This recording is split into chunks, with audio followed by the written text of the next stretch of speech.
Morning with Farah. Welcome back ATV morning آپ دیکھ رہے ہیں اور professor doctor Saeed Akhtar chairman PKLI آج ہمارے مہمان ہیں and I am very proud to have him here with me, کیونکہ یقینی طور پہ ہم سب پاکستانیوں کے لیے بہت پراؤڈ مومنٹ ہے کہ ہمارے ہاں ایک ایسا انسٹیٹیوٹ کام کر رہا ہے جہاں پہ کہ فری علاج کیا جاتا ہے گردے اور جگر کے ان مریضوں کا جو افورڈ نہیں کر سکتے، اور ریسرچ کا ڈاکٹر صاحب بتا رہے ہیں بہت سارا کام اس میں رہا ہے۔ ڈاکٹر صاحب آپ پہلے بھی بڑا اس پہ فوکس کرتے تھے کہ آپ ڈونیٹ کریں اعضاء کو اپنے، کیونکہ اس سے ایک دفعہ ہم نے پہلے بھی پروگرام کیا تھا، ایک جوان جو بچے کی ایکسیڈنٹل ڈیتھ ہوئی تھی، لیکن اس کی ڈونیشن سے لائفز جو ہیں وہ کچھ 2010 میں اس پروگرام کی وجہ سے الحمدللہ صدر پاکستان نے یہ جو PKLI ایکٹ، ہوٹا ایکٹ جو تھا، sorry not PKLI، HOTA human organ transplantation authority act کو سائن کیا۔ اس کی جب فیملی کو ہم سیلیبریٹ کر رہے تھے پریزیڈنٹ ہاؤس میں، جس کی وجہ سے کہ یہ قانون بن گیا کہ گردے بیچے نہیں جائیں گے، اور جو جن کی تو فرا اس میں ایک بہت امپورٹنٹ چیز کہلاتی ہے ڈیزیز ڈونر ٹرانسپلانٹ یا کیڈیویرک ٹرانسپلانٹ، کہ جس میں کہ ایک آدمی کی کہ برین کی ڈیتھ ہو گئی ہے، وہ پرسن مر چکا ہے، ابھی ہارٹ اس کا چل رہا ہے، اور آپ اس کے اعضاء لے کے اور کسی کو نئی زندگی دے دیں، اس میں آپ ہارٹ ٹرانسپلانٹ کر سکتے ہیں کسی کا، تو ایک آدمی کے سے آپ 11 لوگوں کی زندگی ہم بچا سکتے ہیں، 2 kidneys, 2 lungs, 1 heart, liver, pancreas, آنتیں، 2 کارنیاز۔ تو یہ اسلام بھی اس کی کوئی ممانعت نہیں کرتا، شریعت بھی اس کی کوئی ممانعت نہیں کرتی، سعودی عرب، مصر، ہر جگہ، کویت میں یہ سارے ٹرانسپلانٹ، ایران، ساری جگہ پہ ٹرانسپلانٹ سینٹرز کام کر رہے ہیں، جس میں اور ویسٹ میں تقریباً آلموسٹ 45-50% جو ٹرانسپلانٹس ہوتے ہیں وہ اس طرح سے لیے جاتے ہیں کہ تو اس کا فائدہ یہ ہوتا ہے کہ جو بتحاشا لوگ جو مر جاتے ہیں ادروائز ویٹنگ لسٹ پہ، جن کے گھر میں ٹرولی کوئی ڈونر نہیں ہے یا ہارٹ کا ڈونر کوئی ہو نہیں سکتا، تو ہارٹ تو اسی وقت ہوگا، کوئی برین ڈیڈ آئے گا تو اس کو پھر ہم وہ کر سکتے ہیں۔ تو ابھی ہم نے ریسنٹلی ماشاء اللہ ایک بڑی ایک دم اسپریچولی لفٹنگ اسٹوری سے ہم گزرے کہ میرے ایک دوست ہے جنرل سہیل عزیز، وہ نیفرولوجسٹ ہیں ملٹری ہاسپٹل میں، تو انہوں نے مجھے کال کیا، ان کے ایک جونیئر کالیگ تھے بریگیڈیئر زاہد، ان کی بہن جو تھی ان کو کوئی ہیمریج ہوا برین میں اور ان کی برین ڈیتھ ہو گئی۔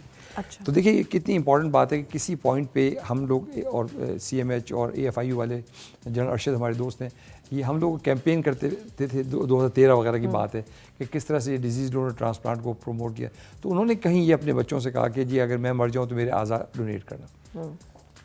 تو جب ان کو برین ڈیڈ ڈکلیئر کر دیا گیا تو انہوں نے ان کے بھائی نے کہا، بچوں سے پوچھا کہ بھائی تمہاری والدہ نے یہ تلقین کی تھی تو تم کیا چاہتے ہو؟ انہوں نے کہا نہیں ہم اپنی والدہ کی ول کو آنر کرنا چاہتے ہیں۔ تو اس وقت پھر ہمارے پاس ایک PF میں ایک ریسیپینٹ تھی جس کو ہم نے فوراً بلایا کہ آ کے دیکھیں اس کا گردہ لگتا ہے۔ بحریہ ہاسپٹل میں کچھ ریسیپینٹ تھے، PKLI میں لیور کے ریسیپینٹ، جو لوگ انتظار کر رہے تھے ان کے ڈونرز کوئی نہیں تھے۔ ہم نے وہ لسٹیں بنائی ہوئی ہیں کہ جن کے ٹرو ڈونرز نہیں ہیں، تو ایک ایسی سچویشن رائز ہو تو لاہور سے ڈاکٹر فیصل ڈار جو لیور ٹرانسپلانٹ سرجن ہے وہ ڈرائیو کر کے یہاں پہنچے، ہم یہاں سے بحریہ اسپتال گئے، بحریہ والوں وہاں پہ ہم نے وہ آرگنز ہارویسٹ کیے۔ ان دا می ٹائم ہمیں پتہ چلا کہ جو ہماری جو ریسیپینٹ ہے اس کو تھوڑا سا بخار ہے یا وہ فٹ نہیں ہے کڈنی ریسیو کرنے کے لیے، تو وہ اسی دن شام کو وہ ٹرانسپلانٹ پر ایک لیور لے کے ڈاکٹر فیصل ڈار PKLI چلے گئے، اور رات کی 11 بجے تک وہ ٹرانسپلانٹ ہو چکا تھا۔ ان دا مین ٹائم یہاں پہ کڈنیاں دونوں لگ چکی تھیں، تو 3 لوگوں کی زندگیاں ہماری اس ایفرٹ سے اللہ تعالیٰ نے بچائیں، ان کو ایک نئی زندگی دی جو کہ کسی طرح سے ان کا پاسبل نہیں تھا کہ ان کا کوئی ٹرانسپلانٹ ہو سکتا۔ اور جنہوں نے یہ ڈونیٹ کیا ان کا کتنا میں یہ کہتا ہوں کہ کتنی بڑی کنٹریبیوشن ہے اور کتنا ہمیں ان کو خراج تحسین پیش کرنا چاہیے، اور گورنمنٹ کو اس ساری چیز کو اون کر کے آگے لے کے چلنا چاہیے اور پروموٹ کرنا چاہیے، اور ان چیزوں کو، اور ہم سب کو دیکھیے ہمارے مرنے کے بعد ہمارے اعضاء مٹی میں مل جائیں گے، تو ہمیں سب کو جو یہاں بیٹھے ہیں اس کمرے میں اور ایون جو سن رہے ہیں مجھے، ہر آدمی کو یہ ایک ڈونر کارڈ بھرنا چاہیے، اور ساتھ میں اہم ترین بات یہ ہے کہ جب وہ یہ انٹینشن بنائے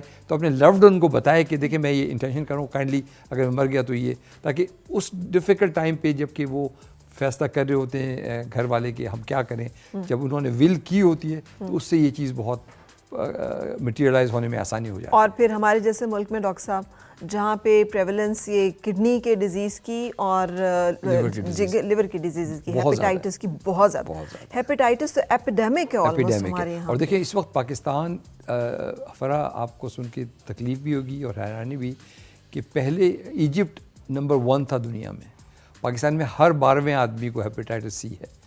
اور پاکستان اب تو ایجپٹ کے صدر نے یہ فیصلہ کیا کہ ہم نے اس کو ایلیمینیٹ کرنا ہے, اور 6-7 سالوں میں انہوں نے ایک میسو کیمپین لانچ کی کہ جس میں ہر آدمی کو انہوں نے تقریباً جو 12 سال سے بڑا تھا اس کو انہوں نے اسکرین کیا ایک چھوٹے فنگر اسٹک ٹیسٹ سے, جس کا ٹیسٹ پازیٹیو آیا اس کا انہوں نے بلڈ ٹیسٹ سے PCR کیا, جیسے ہم کووڈ میں کرتے تھے PCR. اگر PCR پازیٹیو تھا تو اس کو انہوں نے 3 مہینے کی ٹریٹمنٹ دی, اور اب اتنی افیکٹو ٹریٹمنٹ آ گئی 3 مہینے کی جس کی کوئی سائڈ افیکٹس نہیں ہے, کہ جس سے وہ آدمی 98% کیور ہو جاتا ہے. تو انہوں نے تقریباً 6 سالوں میں انٹائر ایجپٹ سے ہیپیٹائٹس سی کو وائپ کر دیا. تو اب اس کی وجہ سے Pakistan is now number 1 country in the world. اب کتنے افسوس کی بات ہے, لیکن اس پہ اچھی بات یہ ہے کہ جو لاسٹ پرائم منسٹر شہباز شریف صاحب تھے, انہوں نے میں نے ان سے یہ ریکویسٹ کی تھی کہ ہم نے پہلے یہ پنجاب میں شروع کیا تھا پروگرام, اب اس کو آپ پرائم منسٹر ہیں اس کو کنٹری وائڈ شروع کریں. تو انہوں نے اور احسن اقبال صاحب نے 35 بلین روپیز کا PC1 اپروو کیا ہے to be spend over 5 years. اور اس میں اب ہماری کوشش ہے, جو نئے پرائم منسٹر صاحب سے بھی میری ملاقات ہوئی ہے, جو نئے ہیلتھ منسٹر صاحب ہیں ان سے بھی میری ملاقات ہوئی ہے, ندیم جان صاحب, یہ بڑے اچھے لوگ ہیں سارے کے سارے, اور وہ ہمارے ساتھ کھڑے ہیں, اور انشاءاللہ ہم بہت جلد ہی نیشنل پروگرام لانچ کریں گے انشاءاللہ. لیکن ڈاکٹر صاحب گھر کے لیول پہ کیا کریں؟ لوگ تو بتاتے بھی نہیں کہ ہمیں ہیپیٹائٹس ہے, یہ تو پھیل جاتا ہے اس طرح سے. یہ ہیپیٹائٹس پھیلتا ہے, یہ پانی سے نہیں پھیلتا, یہ خون یا رطوبتوں سے پھیلتا ہے. تو ہمیں جو اس میں پریونٹیو کام ہے وہ یہ کرنے کے ہیں کہ سرنجز کا استعمال, اگر ہم کوئی انجیکشن اول تو لگوائے نہیں, اگر بہت ضرورت ہے تو یہ میک شیور کریں کہ یہ نئی کلین سرنج ہے. دوسری چیز جو بڑی امپورٹنٹ ہے وہ یہ ہے کہ ہم حجام یا بیوٹی پارلر یا کہیں جا رہے ہیں تو میک شیور کریں کہ وہ انسٹرومنٹ آپ اپنے لے کے جائیں, ری یوز نہ ہو. باربر کا جو بلیڈ ہے بہت کامنلی اس سے یہ ہیپیٹائٹس سی اسپریڈ ہوتا ہے. اسی طرح جو IV ڈرگ یوز کرتے ہیں, تو ہمیں ایک تو پریونشن سائڈ پہ چلنا چاہیے, گورنمنٹ کو بھی سیف بلڈ یہ میک شیور کرنا چاہیے کہ جو آپ کو بلڈ مل رہا ہے وہ ٹرانسفیوژن کے قابل بھی ہے کہ نہیں ہے. لیکن کھانے پینے سے ہیپیٹائٹس سی نہیں پھیلتا, وہ ہیپیٹائٹس A اور E ہے جو اتنا ڈیمیج نہیں کرتا جگر کو کہ وہ اس کو لیور کینسر.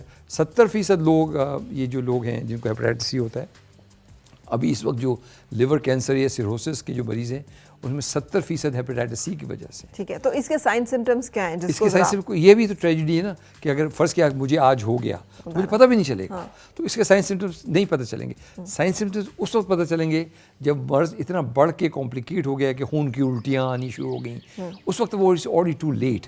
تو اللہ نے یہ اپرچونیٹی دی ہے اس ٹائم میں.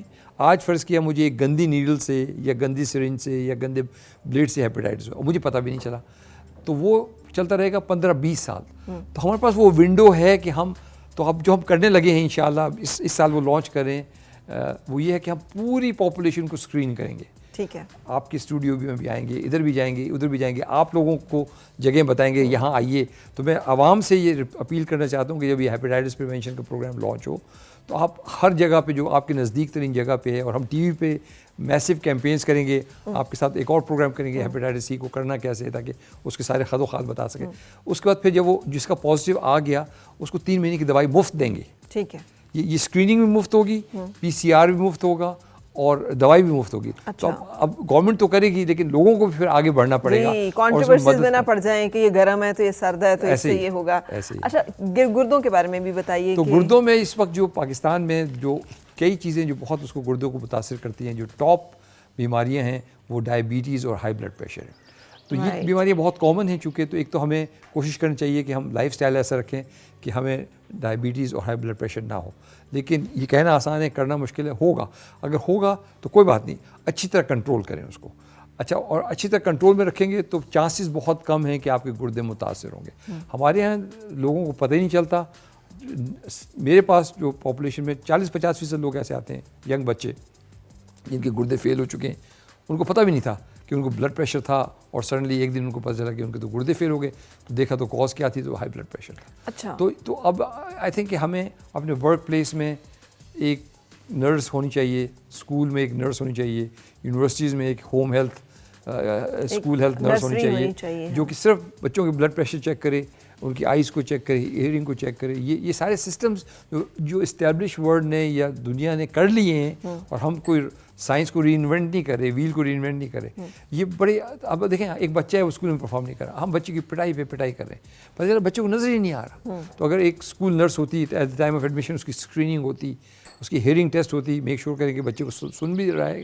تو یہ ساری چیزیں ہمیں سسٹم میں بنانی پڑیں گی. ڈاکٹر صاحب پتھری وغیرہ جو ہو جاتی ہے پتھری سے بھی بہت کامن ہے گردے کا فیلئر, اور پتھری کی وجہ سے میں دیکھتا ہوں کہ بہت ٹریجک ہے کہ ایک آدمی اپنے گردوں کو لوز کرے, لیکن ہمارے پاس کافی پیشنٹس ایسے آتے ہیں جو پتھریوں کی وجہ سے, اور ان کو پتہ بھی ہے, یہ بھی ایک ٹریجڈی ہے فرا, کہ ان کو پتہ بھی ہے, اور پتھری کا بہت سکسیزفل آلموسٹ 100% سکسیزفل علاج ہے لیزر کی مدد سے یا شاک ویو لیتھوٹرپسی کی مدد سے. لیکن لوگ ہربل ٹریٹمنٹس میں جاتے ہیں. اور ہربل ٹریٹمنٹ میں کہتا ہوں اس میں کوئی برائی نہیں ہے ہربل ٹریٹمنٹ میں, لیکن آپ کم از کم سائنٹیفک تو بنے نا, کہ دیکھیں کہ وہ آپ جو کر رہے ہیں وہ سائنٹیفکلی پتھر گھل بھی رہا ہے کہ نہیں گھل رہا, گردہ ڈیمیج تو نہیں ہو رہا. تو لوگ مجھ سے پوچھتے ہیں ہم حکیم کی دوائی لے لیں, میں نے کہا بالکل لے لیں, لیکن 2 چیزیں کرتے رہیں, یہ الٹرا ساؤنڈ کرا لیں, اور 3 مہینے میں نہیں نکلتی تو پھر میرے پاس واپس آ جائیں, ہم اس کو پھر نکال دیں گے. ٹھیک ہے. اچھا, اب بہت شکریہ آپ کے تشریف لانے کا ڈاکٹر صاحب. ایک کویسچن جو لاسٹ میں کرنا چاہوں گی, ہیپی میرڈ لائف کے اوپر بھی ضرور ٹپس دیجیے گا, کیونکہ ماشاء اللہ you have a happy married, یہ successful married life, you raise good kids, وہ بھی اب بڑے کامیاب ہیں, تو اس کا کیا ٹپ ہے؟ دونوں آپ میاں بیوی ورکنگ ہیں, ورکنگ رہے ہیں ساری زندگی. رائٹ. تو میرے خیال ہے اس میں جو ہے نا, جو میوچل رسپیکٹ ہے وہ بڑی امپورٹنٹ ہے. میوچل رسپیکٹ, میوچل ٹرسٹ, اور ایک دوسرے کا خیال رکھنا. دیکھیں ہماری دین بھی ہمیں یہ سکھاتا ہے, اور اخلاقیات بھی ہمیں سکھاتے ہیں کہ ایک دوسرے کی رسپیکٹ کریں. اور میں دیکھتا ہوں کہ جو میرٹل لائف میں جو مسائل جہاں سے جنم لیتے ہیں وہ اکثر مسائل جنم لیتے ہیں لیک آف کمیونیکیشن سے. شیطان کا تو کام ہی خراب پیدا کرنا. دیکھیں شیطان کے لیے اس سے بڑھ کے خوشی کی کوئی بات نہیں ہے کہ وہ گھر میں فساد ڈالتے. لیکن آپ کو غصہ نہیں آتا کبھی؟ آپ آتا ہے غصہ, سب کو آتا ہے, ہم ہیومنز ہیں نا. لیکن غصہ آنا ایک چیز ہے, اور غصے میں آپے سے باہر ہو جانا ایک بالکل ڈفرینٹ چیز ہے. ٹھیک ہے نا. اب اس میں اگین ہماری جو گائیڈ ہیں حضور صلی اللہ علیہ وسلم ہے, حضور صلی اللہ علیہ وسلم بھی ہی will turn red. Lot time ان کو غصہ آتا تھا کہ صحابہ کرام ان کو دیکھتے تھے کہ ان کا چہرہ ریڈ ہو گیا, لیکن کبھی بھی وہ انہوں نے آواز ریز نہیں کرتے تھے. بدتمیزیاں, گالیاں, یہ جو انکنٹرولڈ ایکسپریشن آف ایموشنز ہیں, یہ اس سے بڑے مسائل جنم لیتے ہیں. ٹھیک ہے. اچھا, اب لاسٹ میں جو آپ کہنا چاہیں ان سب لوگوں کو جو زندگی میں کامیابی حاصل کرنا چاہتے ہیں, خوشی کو, خاص طور پہ ہماری ینگ جنریشن, تو کیا ٹپ ہے, کیا میں سمجھتا ہوں کہ جو چیزوں کو اچیو کرنے کا بھی میں بھی بہت اچھائی ہے, لیکن جو مزہ دینے کا ہے یا کسی سے شیئر کرنے کا ہے, اس کا کوئی نیب البدل نہیں ہے. دیکھیے اللہ تعالیٰ نے ہمارے ارد گرد اتنی تکلیفیں اور مصیبتیں بکھیری ہوئی ہیں, صرف یہ دیکھنے کے لیے ہم کیسے رسپونڈ کرتے ہیں. تو کسی کو کھانا کھلا دو, کسی کو کپڑے پہنا دو, کسی کو علاج کر دو, کسی سے مسکرا کے بات کر لو, مطلب یہ سارے صدقے ہیں. تو میں سمجھتا ہوں اگر ہم نے معاشرے میں کوئی اچھائی کرنی ہے اور معاشرے کو من حیث معاشرہ بہتر بنانا ہے, تو میوچل رسپیکٹ, میوچل لو, دوسروں کو خیال رکھنا, تو اپنے لیے تو انسان جی لیتا ہے. کہ آپ ریلیجن کے اتنے ہر ایک چیز کو آپ نے فالو کیا, ریچولز میں صرف نہیں رہے کہ نماز پڑھ لی تو بس I have done my job. اسلام یہ ہے ہی نہیں. دیکھیں اسلام کی انڈرسٹینڈنگ بڑی ضروری ہے, اور یہ آپ نے بہت اچھی بات کی جو لاسٹ میں, کہ اسلام ریچولز میں بند نہیں ہے. دیکھیں وہ تو ریچولز تو ضروری ہیں, لیکن ہم نے اسلام کو اسی پہ کیپ کر دیا. اسلام وہاں سے شروع ہوتا ہے ایکچولی, کہ یہ تو بیس ہے, اس کو کرنا ہی کرنا ہے بھائی, نماز تو پڑھنی پڑنی, اس میں تو کوئی ڈیبیٹ ہی نہیں ہے. لیکن اسلام اس کا نام نہیں. اسلام دوسروں کی تکلیف کو فیل کر کے, اور دیکھیں اللہ حضور صلی اللہ علیہ وسلم کی ایک حدیث ہے, خیر الناس من ینفع الناس, best amongst you are the people, جو دوسروں کو فائدہ پہنچاتے ہیں. حضور صلی اللہ علیہ وسلم نے, آپ کو پتہ ہے کہ میری زندگی میں ایک لائف چینجنگ حدیث تھی, جس نے, میں جب یہ سارا ایفرٹ کر رہا تھا پی کے آئی کے لیے اور پی کے آئی بنانے کی کوشش کر رہا تھا, بیچ میں بڑی فرسٹریٹنگ مومنٹ, اچھا کیا آپ نے یاد دلا دیا. I was very frustrated one time, تو میں عمرہ کرنے کے لیے چلا گیا. تو وہاں پہ عمرے میں ایک صاحب مجھے ملے, کسی نے, میرے دوست نے امریکہ سے مجھے فون کیا کہ فلانے صاحب آئے ہوئے ہیں, آپ ان سے بات کریں. تو میں نے کہا یار یہ میں پیری مریدی میں بلیو نہیں کرتا. انہوں نے کہا نہیں وہ وائز آدمی ہیں, آپ ان سے بات کریں. تو میں ان کو پوری اسٹوری سنائی کہ کس طرح سے میں غریبوں کے لیے ہسپتال بنانے کی کوشش کر رہا ہوں, وہ کچھ ہو نہیں رہا. تو انہوں نے کہا ڈاکٹر صاحب میں آپ سے ایک حدیث شیئر کرنا چاہتا ہوں. انہوں نے کہا الخلق و عیال اللہ, مخلوق اللہ کا کنبہ ہے. تو انہوں نے کہا ڈاکٹر صاحب how on earth is it possible کہ آپ اللہ کی فیملی کی, اچھا انہوں نے فیملی اس طرح سے کہا جیسے کہ ایکچوئل فیملی لگا. انہوں نے کہا آپ اللہ کی فیملی کی دیکھ بھال کریں, یہ جتنی بھی مخلوق تو اللہ کا کنبہ ہے, تو یہ کیسے ممکن ہے کہ اللہ آپ کو چھوڑ دے گا.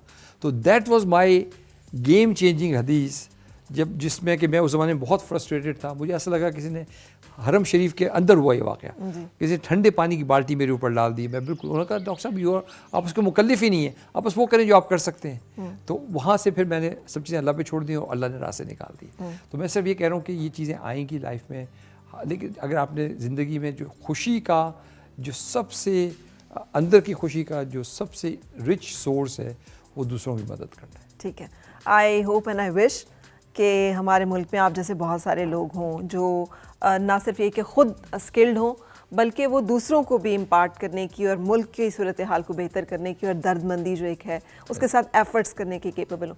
It's always wonderful to meet you doctor صاحب. Always a pleasure and welcome back home now. Islamabad آپ کا گھر ہے. جی بڑی خوشی ہو رہی ہے مجھے آپ کو دیکھ کے, اور اللہ آپ کو اور بھی کامیاب کرے Same here, اور ڈاکٹر دین اور صاحب. دنیا میں اور فیملی میں سب کو اچھا. آمین آمین. Thank you very much. You are truly our pride and we take pride in knowing you and having you in Pakistan.